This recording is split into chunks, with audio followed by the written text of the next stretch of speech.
Hey Dad, this is your son. My buddy Eddie was a badass driver and kept us from getting in wrecks a few times, but still able to get the mission done. The XO's truck was behind us and needed to get into the front, not to mention the fact that I had his Gatorade and was supposed to throw it to him the next time they passed us. At that exact moment, a loud and thunderous boom went off and pushed me all the way to the front where my 240 Bravo was mounted.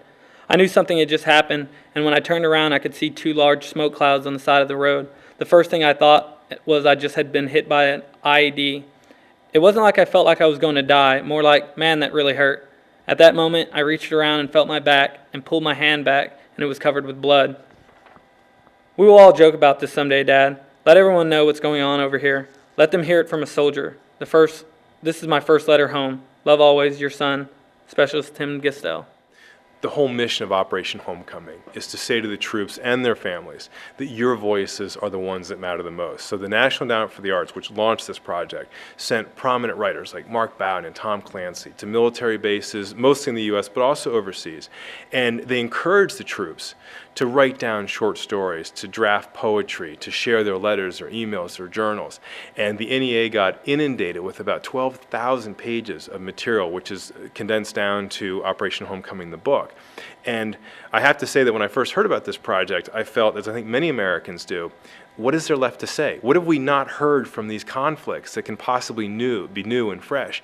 And just as I was reading through this huge stack of material, in story after story, there were accounts I'd never read before. It was like nothing I'd ever seen.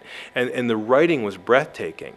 And you read something like what Tim Gestel wrote, where he puts you right there. You're an eyewitness to what's going on, what it feels like to be wounded, to go into the hospital. And it's that raw immediacy that brings these people and these conflicts alive and makes it real, and most of all, it makes it human.